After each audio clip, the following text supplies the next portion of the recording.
Ẹ̀yin èèyàn lé ṣàlàáfíà ni ẹ wà, ṣé dáadáa ni a bá yín? Gist tèmi, wọ́n lé Mariam àti olórí Ronke jáde ní kitchen kábíyèsí o.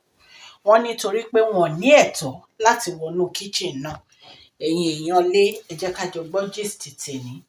Tó bá jẹ́ ìgbà àkọ́kọ́ ni èyí tẹ̀ ń darapọ̀ mọ́ Mashola Gist TV, mo kí yín káàbọ̀ sí orí gist tèmi.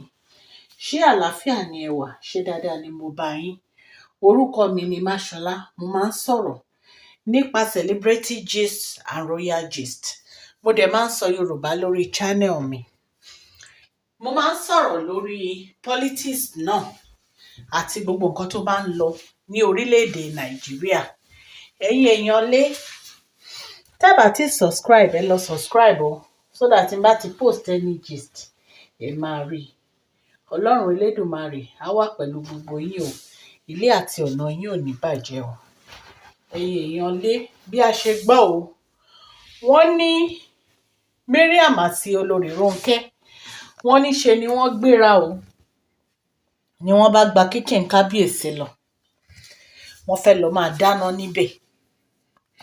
Wọ́n dẹ̀ ti fún wọn ní òfin, rules and regulations yìí pé olórí kankan wọn ò gbọdọ̀ wọ kitchen kábíyèsí, nítorí pé ẹ mọ̀ tẹ́lẹ̀ wípé wọn ò kí ń dáná fún kábíyèsí. Àwọn olórí yìí, àwọn ni wọ́n mọ nǹkan tán sign nígbà tí kábíyèsí fẹ́ wọn. Wọ́n ní wọn ń dáná fún kábíyèsí. Kábíyèsí ní family cook wọn tó ń dáná fún wọn. Wọ́n dẹ̀ ní àwọn family tó ń dúró tí wọ́n tó ń supervise. Wọ́n ní ìgbà tí wọ́n rí àwọn Mariam nínú kitchen yìí, wọ́n ní wọ́n sọ fún wọn pé kí wọ́n jáde ńbẹ̀.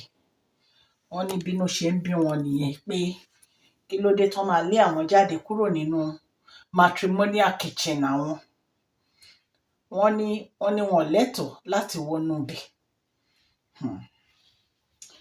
So wọ́n ní bí Mariam àti olórí Ronke bí wọ́n ṣe ní wọ́n disgrace àwọn nìyẹn. Wọ́n pariwo, wọ́n disgrace àwọn, wọ́n insult àwọn, wọn ò appreciate anything táwọn bá ṣe nínú palace. Báwo náà ṣe máa ní káwọn jáde inú kitchen, matrimonial kitchen àwọn. Wọ́n ní kò sí nǹkan tí wọ́n sọ tán o. Wọ́n ní wọ́n bẹ̀rẹ̀ sí pariwo, wọ́n bẹ̀rẹ̀ sí rojọ́, wọ́n bẹ̀rẹ̀ sí kùn. Ẹ̀yin èèyàn lé, kì í ṣe nǹkan tó yí. Wọ́n ní àwọn tó ń dáná gan fún wọn yìí, wọ́n ní wọ́n ti bá kábíyèsí make oath wípé kò kàn ṣe pé just ordinary person ló lè ṣe oúnjẹ fún kábíyèsí, wípé wọ́n make oath kó tó di pé wọ́n máa ṣe oúnjẹ fún kábíyèsí.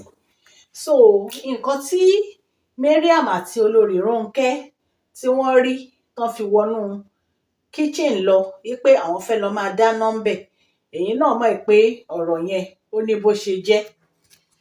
So ẹ̀yin èèyàn lé, wọ́n ní wọ́n sọ fún wọn pé kí wọ́n jáde kúrò níbẹ̀, pé ibẹ̀ kọ́ ló ti yẹ kí wọ́n wọlé láti dáná. Wọ́n ní kábíyèsí ti sọ fún àwọn tó ń ṣe oúnjẹ fún wọn tó jẹ́ family cook wọn pé wọn ò gbọdọ̀ jẹ́ kí àwọn olórí yìí ìkọ̀kan kó wọnú kitchen láti dáná fún àwọn. Wípé so ìtorí ẹ̀ ni wọ́n fi lé wọn kúrò ńbẹ̀, tí wọ́n fi ní kán lọ sí inú kitchen wọn kán lọ máa dáná. Torí wọ́n ní àwọn náà ní kitchen wọn tó ti ń dáná. Wípé so kí ni wọ́n ń wá nínú kitchen kábíyèsí, ibi tí wọ́n ti ń dáná fún kábíyèsí, pé kí ni wọ́n ń wá ńbẹ̀. Wípé so kí wọ́n padà kán lọ sínú kitchen wọn kán lọ máa dáná nínú kitchen wọn. Wọ́n ní pé wọ́n sọ pé àwọn lálejò táwọn fẹ́ dáná fún, wọ́n ní rárá, ìyẹn ò kàn wọ́n, kán lọ sí kitchen wọn kán lọ máa dáná ní kitchen wọn. Wípé wọn ò gbà wọ́n láàyè láti ṣe. So ẹ̀yin èèyàn lé, wọ́n ní ìgbà tí wọ́n bẹ̀rẹ̀ sí rojọ́, wọ́n ní ọ̀rọ̀ yẹn wípé ó bọ́ sí àwọn tí ó jẹ́ pé wọ́n supervise kitchen kábíyèsí létí. Wípé wọ́n dẹ̀ sọ fún wọn pé no, wọn ò lè wọbẹ̀. Pé kábíyèsí ló fún àwọn ní right láti lé ẹni olórí jáde kúrò nínú palace, nínú kitchen pé wọ́n lè dáná níbẹ̀ pé kí wọ́n lọ sí inú kitchen wọn kó lọ máa dáná nínú kitchen wọn. Wọ́n ní olórí Ronke ní òun marry láti pẹ̀lú kábíyèsí traditionally ni o, wípé kábíyèsí ò ní right láti máa treat òun, wípé kó má wọ ibì kan nínú palace, ẹ̀yin èèyàn lé àbẹ́ẹ̀rí nǹkan bí. Wọ́n ní Mariam náà ń sọ tiẹ̀, bí olórí Ronke ṣe ń sọ tiẹ̀ ni Mariam sọ tiẹ̀. Ẹ̀yin èèyàn, èmi kàn mọ̀ pé a ti sọ fún wọn kó tó di pé wọ́n wá sínú palace pé wọ́n lè wọnú kitchen kábíyèsí, wọn ò dẹ̀ lè dáná fún kábíyèsí, nǹkan kan náà bá wá wọnú ibẹ̀ tí ò bá ń ṣàyọjú ràn. Wọ́n ti sọ fún yín pẹ̀lẹ́ wọbẹ̀, kí lẹ̀ ń wá? Ṣẹ́yìn èèyàn náà dẹ̀ mọ̀ pé kábíyèsí ti sọ fún àwọn olórí kí wọ́n lọ ralé. All the time la máa sọ. Wọn ò gbọ́ràn. Wọn ò gbọ́ràn sí kábíyèsí lẹ́nu, especially Ronke àti Mariam. Ashley ti ra lé ǹtì ẹ̀, Ronke àti Mariam wọn ò ralé àti Tóbi. So kí lẹ expect, kí lẹ fẹ́ kí kábíyèsí ṣe?